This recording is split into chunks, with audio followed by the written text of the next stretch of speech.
Hello and welcome to Begin Japanology. I'm Peter Barakan.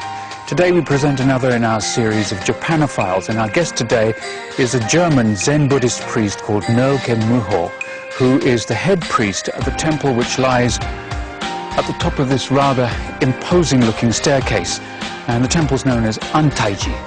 Well, here we go.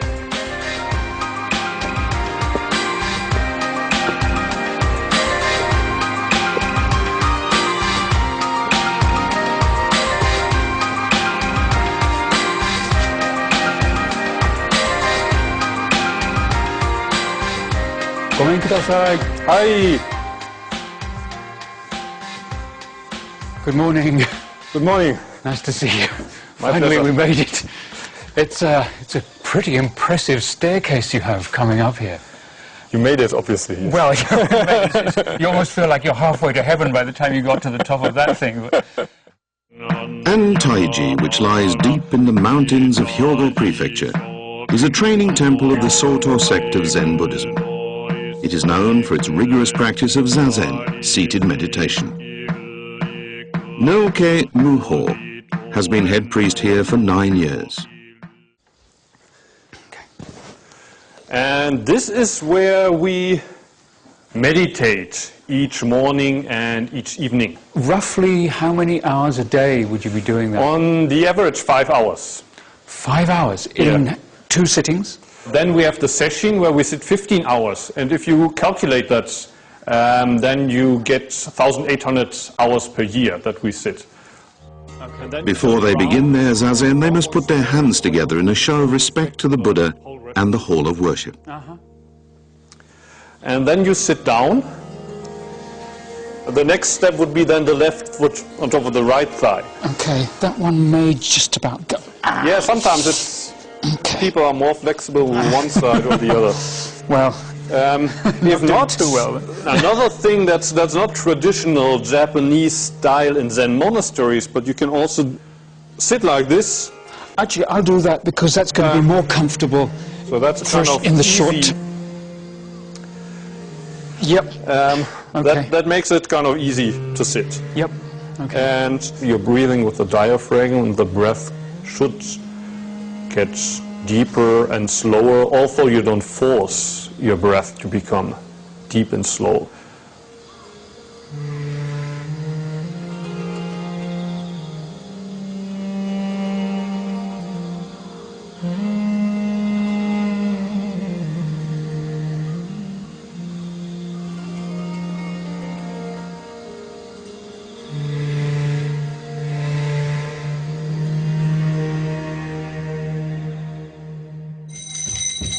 A day at Antaiji begins before daybreak. 3:45 a.m. One of the Zen students sounds a wake-up bell. Within 10 minutes, everyone is dressed and they've assembled in the main hall.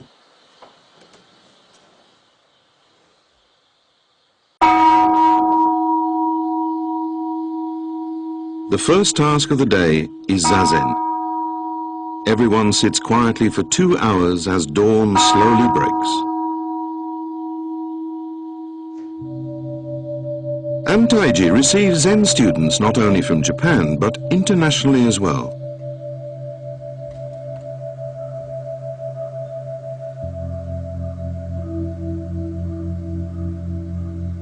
Each year, around 100 people come here eager to work with Muho.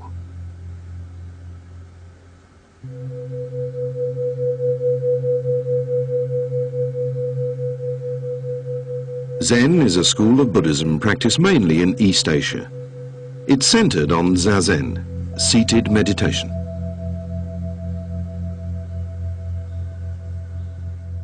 Casting away earthly desires and attachments, the meditator enters a state of nothingness.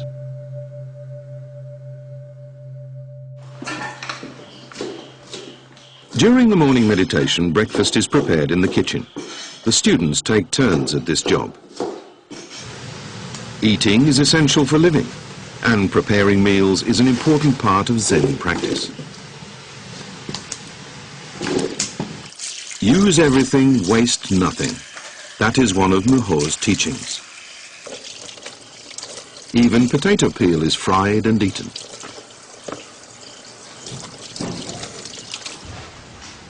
6, it's time for breakfast. Right now there are 6 foreign and 5 Japanese students.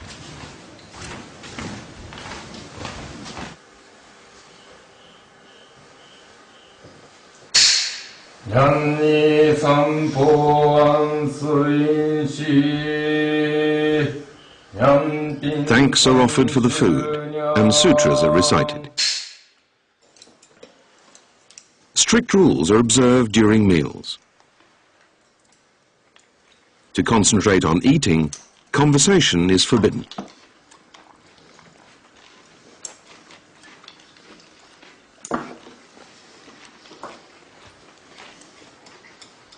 Not even chewing sounds are allowed.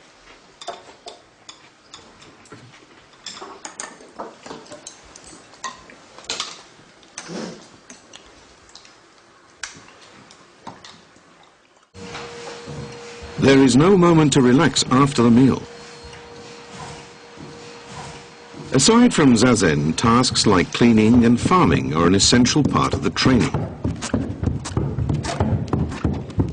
Antaiji has no formal source of income and is basically self-sufficient. Every winter, this area is buried in at least 2 meters of snow, so they have to work hard now to chop enough firewood to last them until spring. Well, you can chop it either way, but this might be easier.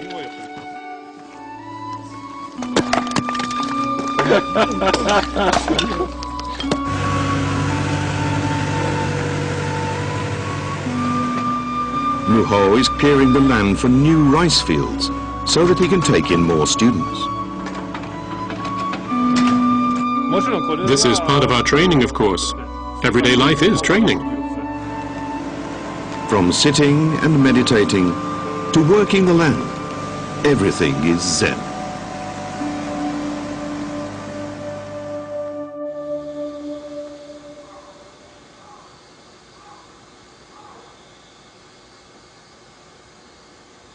So how was that small little sitting for you? Just even after a few minutes, gradually I found my breathing becoming very rhythmical. The extremely quiet surroundings here obviously are very beneficial for that, I'm sure, but it's a fantastic experience. I'm a little bit surprised, actually. I think I could actually get to enjoy this. Great, great. Yeah.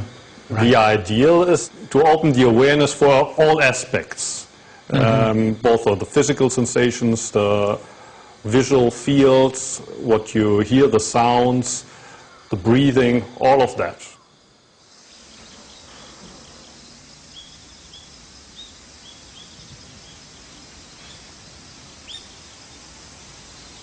I'm sure most people watching this program around the world, if they have any image of Zen Buddhism, it's very much of sitting in quiet meditation, and they probably don't think about the other aspects of it.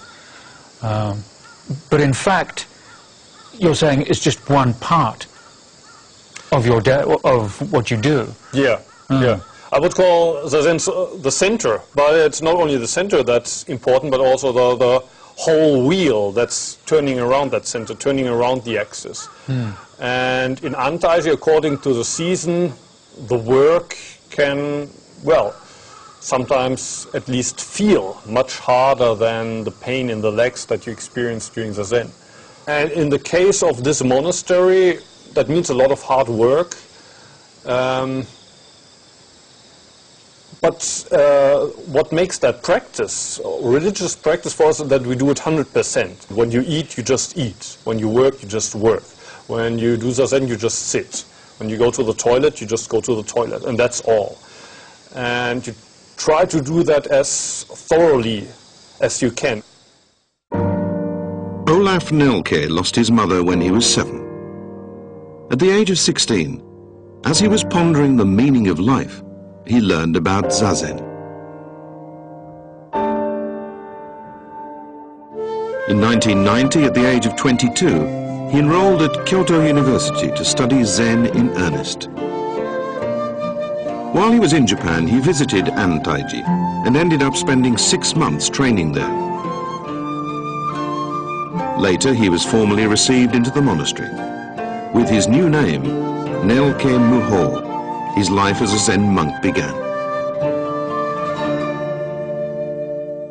You were saying that you had already experienced Zazen in Germany. Yes. Probably objectively it was the most difficult period in my life. But for the first time, paradoxically, I felt thankful to be alive, because it didn't feel like a matter of course anymore. Before that, I always thought, of course I'm alive.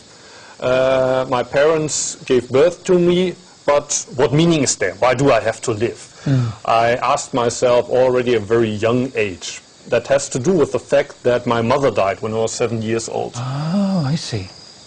During Zazen, for the first time, I had a realization, no, it's not only this brain that's thinking, that's me, but also the lungs breathing, that's me, the heart beating, that's me, the straight spine, that's me. And actually, they determine who I am. Did you have any ideas in your mind of what to expect when you came to Japan?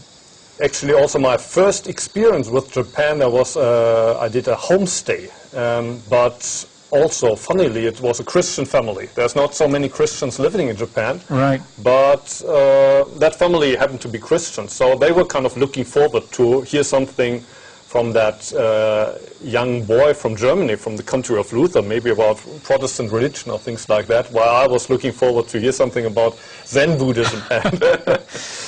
Did you ever find that it was really hard for you in the early days when you first became a monk?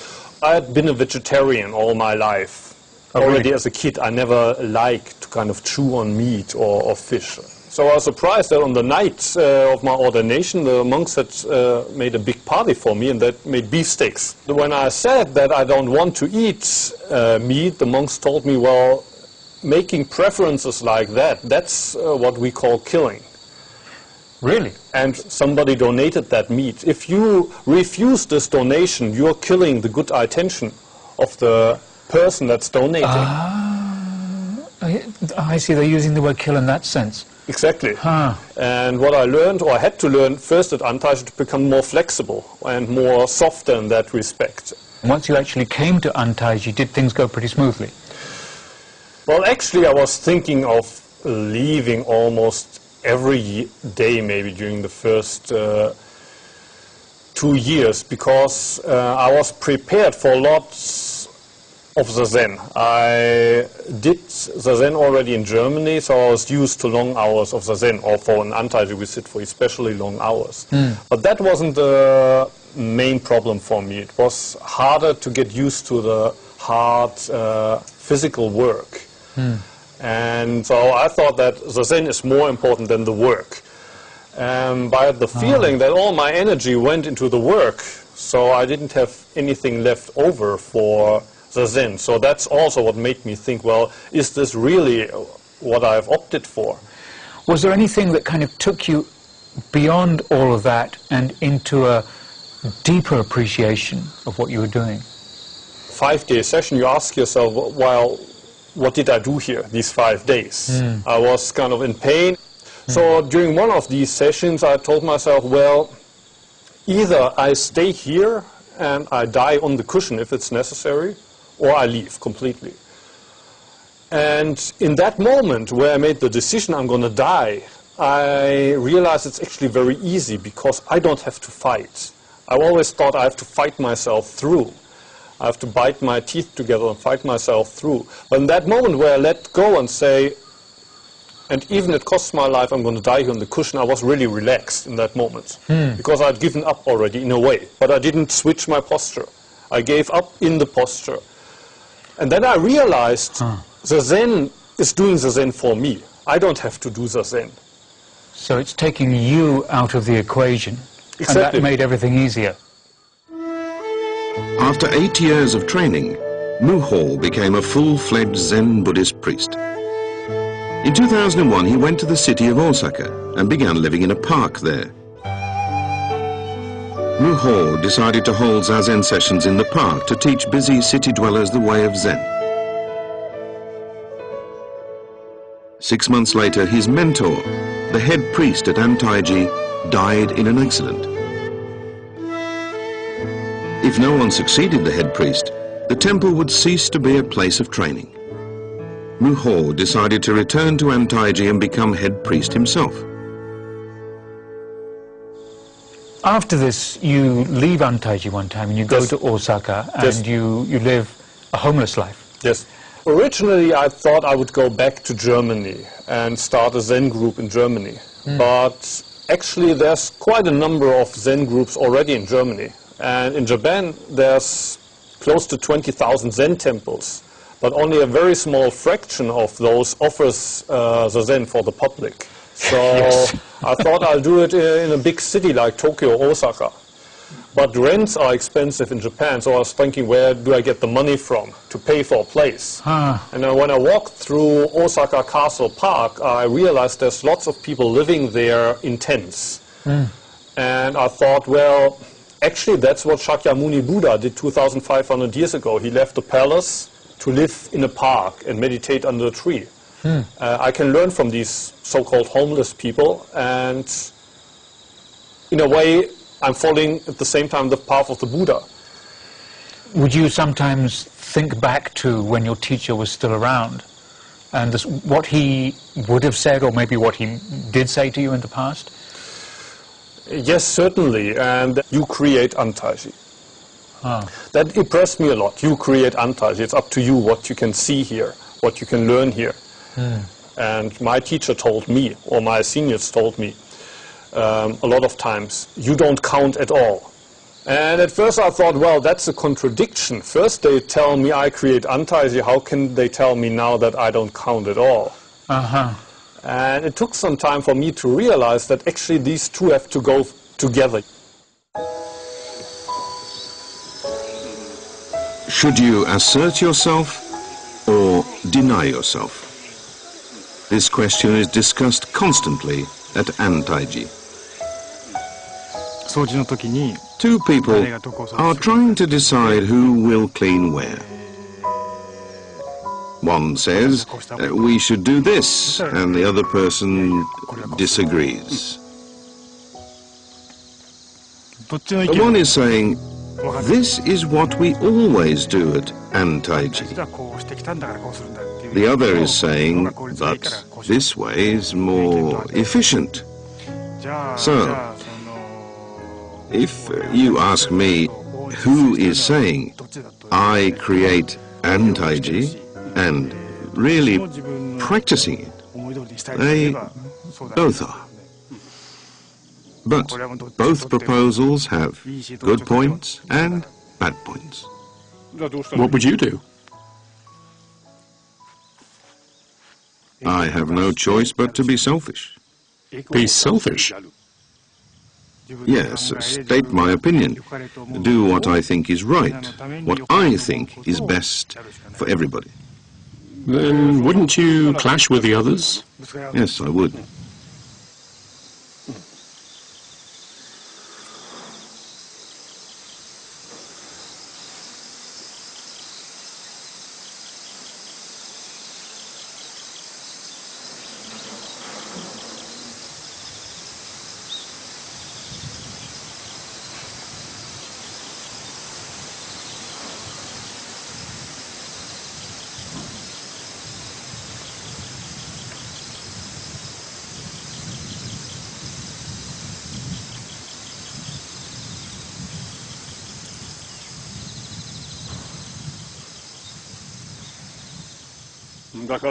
You need to decide what your priority is at that time and in that situation.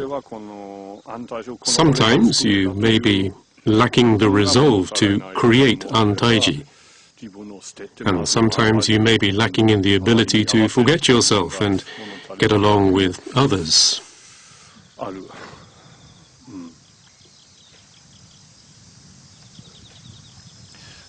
You should not be too passive or too aggressive and self-centered. I know it's very difficult. I may tell you something different each time. So you may be thinking, the head priest is contradicting himself. Sometimes I say, you don't count. And sometimes I say, this is about you, so why aren't you taking the initiative? And when you start taking the initiative, you are told, why are you pushing ahead on your own? without consulting anyone else. You did say that to me.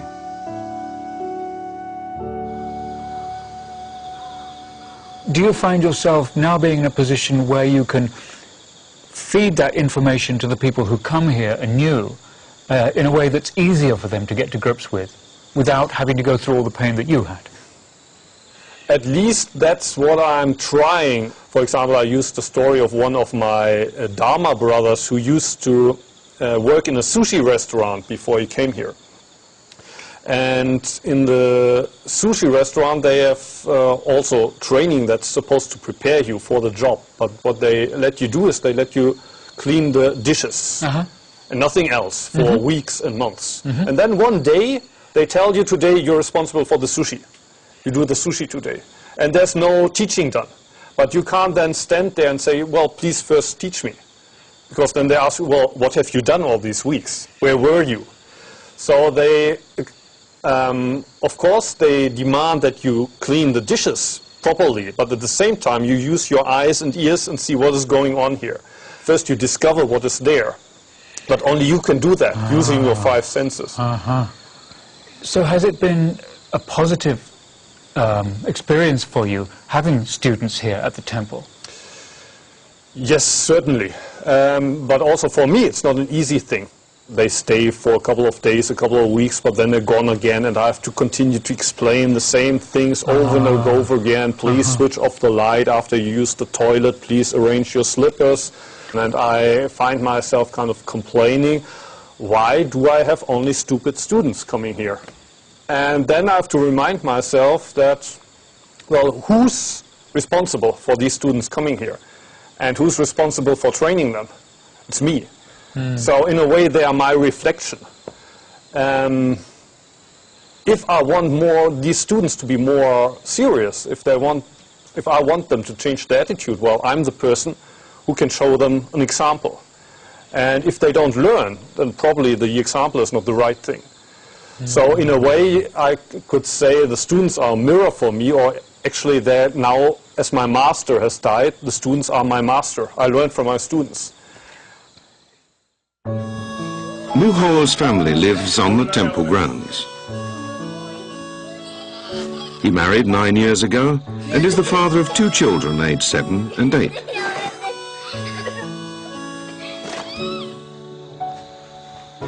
Muho spends most of his time with the Zen students.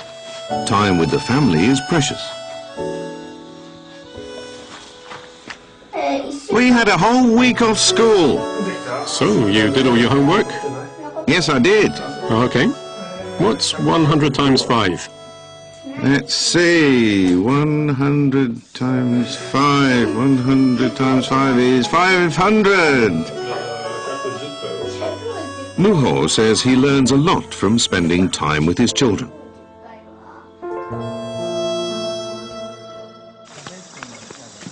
Antaiji is self-sufficient, but it's certainly not isolated from society. Today, the head priest of a temple at the foot of the mountain is visiting Antaiji with his followers.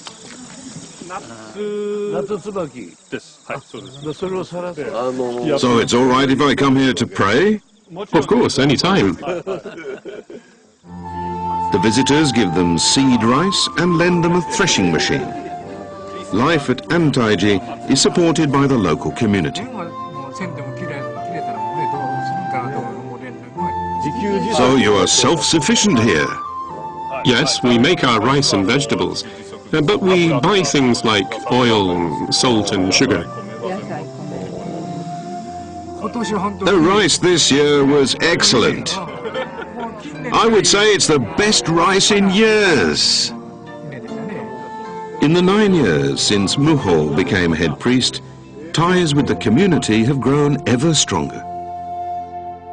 I suppose it's a give-and-take relationship with, Yes. with the community. What I notice is that many people living down in the village are leaving their village to move to more convenient areas. And I hope that Antaiji in a way demonstrates that it's possible to live here and to actually enjoy life here, and that even as a foreigner you can pick up planting rice paddies and farming rice, and that in a way it encourages people to stay in rural areas, or maybe to actually live, move out of the city and rediscover the beauty and the worth of living this kind of life where you are self-sufficient, where you feel where the life comes from, where the food comes from that you're eating. What is Japan to you?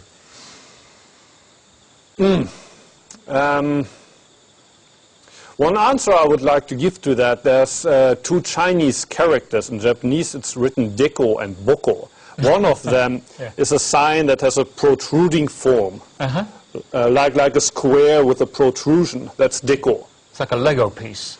Exactly. And then the boko, which is also square, but it has this intrusion. And for me, the Japanese mentality in a way is like this boko. We Westerners, we kind of start with this me. I'm me. I'm me and you are you. And then we might have a relation. While for the Japanese, it's more like we're already connected. There's this connection, and this part here, which in the West is almost invisible, the receptor. Yeah, that's what's important in Japan. They have this expression, kuki or yomu, to read the air, to read this in-between, this connection. The Western people, they communicate Western style. They're shouting, and they're wondering, why do I never get a response from the Japanese side? While the Japanese, they're saying, well, I've been digging this well here for weeks and months, and why is he never starting to dig? Well, why? So both sides are kind of dissatisfied with each other's kind of communication skills. And you're the kind of adhesive in the middle. Yes, in a way. Okay. Thank you very much. It's been extremely interesting. Thank you for coming.